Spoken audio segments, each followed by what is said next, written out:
হরিপুর নামক একটি গ্রাম ছিল। সেই গ্রামে রাকেশ বাস করত। গ্রামটি বেশ বড়ই ছিল। রাকেশের একটা ছোট জমি ছিল। সেখানে রাকেশ ফসল ফলাতো আর তার জীবন চালাতো। একদিন রাকেশ কোদাল নিয়ে মাটি খুঁড়ছিল। কি ব্যাপার রাকেশ দাদা, তোমার মাটি খোঁড়া হলো? এই হলো আর কি, আরো একটু কাজ বাকি আছে, তারপর বাসায় যাব। অনেক খিদে পেয়েছে। হ্যাঁ দাদা, আমারও খুব খিদে পেয়েছে, একসাথে যাব এখন। তারপর তারা দুজন কাজ করতে লাগলো।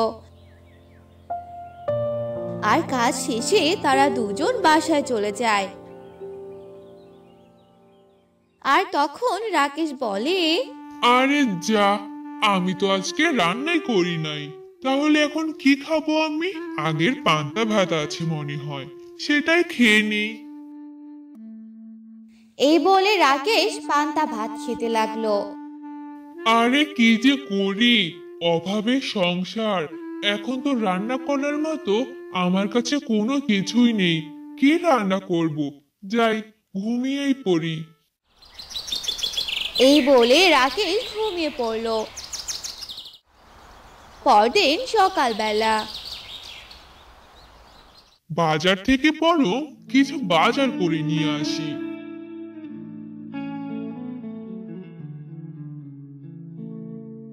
তারপর রাকেশ বাজার করে নিয়ে এলো আর একা একা রান্না করতে লাগলো।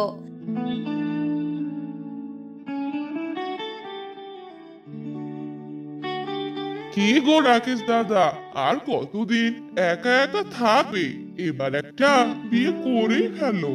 কি আর করব দাদা, আমাকে কে আর বিয়ে করবে? আমার তো অভাবের সংসার। আমার কাছে একটা মেয়ে আছে গো, তুমি বললে মেয়েকে দেখাইতে পারি। না না দাদা, এক্ষুনি বিয়ে করব না, আরো দেরি আছে। এরপর তারা কাজ করতে লাগলো। এভাবে অনেকদিন চলে গেল।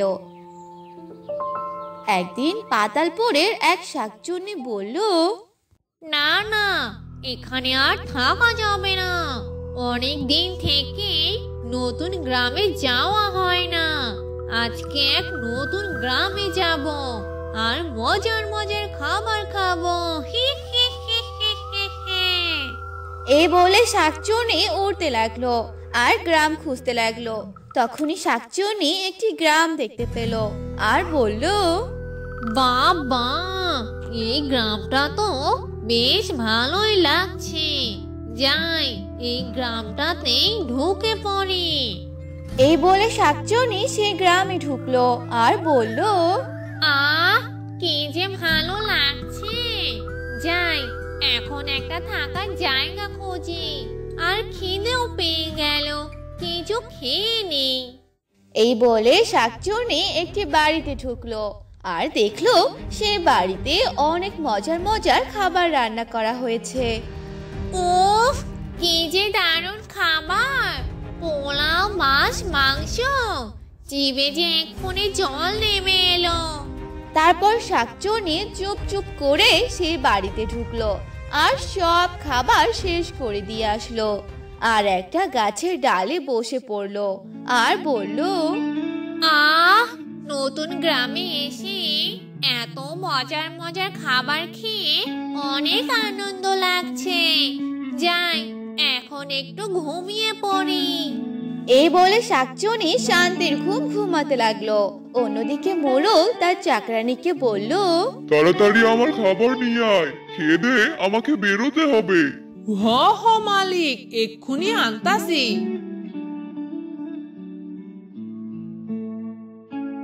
দে দে, তাড়াতাড়ি দে। সে কি, খাবার কোথায়? খাবার কোথায় সেটা আমি কি করে জানবো? তুই তো জানিস। রান্না করেছিলে নাকি করিসনি, কোনটা? খেতে আসলাম অথচ খাবার নেই। তোকে কি এমনি এমনি কাজে রেখেছি নাকি? হ্যাঁ, তোকে এ মাসের টাকা কেটে দিলাম। আরে না না মালিক, এমন করবেন না। আমি সত্যি রান্না করেছিলাম, কিন্তু খাবারগুলো যে কোথায় গেল কিছুই বুঝতে পারছি না। হ্যাঁ হ্যাঁ, এখন যত নাটক, আমি কি কিছুই বুঝি না নাকি? হ্যাঁ, এই বলে মোড়ল রাগ করে খাবার টেবিল থেকে উঠে গেল। অন্যদিকে চাকরানী ভাবলো, কি ব্যাপার, আমি তো কিছুই বুঝতে পারলুম না, খাবারগুলো গেল কোথায়? চাকরানী এসব নিয়ে ভাবতে লাগলো। অন্যদিকে শাকচুন্নি মনের আনন্দে নতুন গ্রামে এসে চারদিক ঘুরে বেড়াতে লাগলো। আর ঘুরতে ঘুরতে রাকেশের বাড়িতে এলো আর বলতে লাগলো, আমি বরং এই বাড়িতেই ঢুকে পড়ি, দেখি এখানে কি রান্না হয়েছে। আজ বরং এই বাড়িতেই খাবার খাবো। এই বলে শাকচুন্নি রাকেশের রান্নাঘরে গেল আর খাবার খুঁজতে লাগলো, কিন্তু কোনো খাবার দেখতে পেল না। একি, এর ঘরে তো কোনো খাবার নেই। কার বাড়িতে যে চলে এলুম, তোর কোথায় যে এলুম। শাকচুন্নি এসব বলতে লাগলো। তখনই রাকেশ তার বাড়িতে আসে আর বারান্দায় বসে পড়ে। কি যে করব কিছুই বুঝতে পারছি না, খুব খিদেও পেয়েছে, কিছুই যে নেই ঘরে। এসব বলে রাকেশ একা বসে থাকতে লাগলো। আর এসব কথা শাকচুন্নি শুনতে পেল আর শাকচুন্নির অনেক মায়া জাগলো। আরে, এই লোকটি তো দেখছি অনেক অসহায়, খাওয়ার মতো কোনো খাবার নেই। আর আমি এসেছি কিনা এর খাবার চুরি করে খাইতে। এই বলে শাকচুন্নি রাকেশের সামনে প্রকট হলো। রাকেশ শাকচুন্নিকে দেখে ভয় পেয়ে গেল। ভূত ভূত ভূত! এ কথা বলেই রাকেশ অজ্ঞান হয়ে গেল। তখন শাকচুন্নি বলল, আরে, এ তো আমাকে দেখেই অজ্ঞান হয়ে পড়ে গেল। এর গায়ে বড় আমি পানি ঢেলে দেই। এই বলে শাকচুন্নি রাকেশের পুরো শরীরে পানি ঢেলে দিল। আর তখন রাকেশ জেগে উঠল। আরে, আমাকে ভয় পাস না, আমি তোর কোনো ক্ষতি করব না। কিন্তু আমার পুরো শরীর ভেজা কেন? আরে, তুই তো আমাকে দেখে অজ্ঞান হয়ে পড়েছিলি, তাই তো পানি দিয়ে তোর জ্ঞান ফিরালাম। তোর কি হয়েছে? তুই এভাবে বসে আছিস কেন? আমি অনেক অসহায়, আমার খুব খিদে পেয়ে গেছে, কিন্তু খাওয়ার মতো আমার কাছে কিছুই নেই। ও, তাহলে এই ব্যাপার। দাঁড়া, আমি তোকে সাহায্য করছি।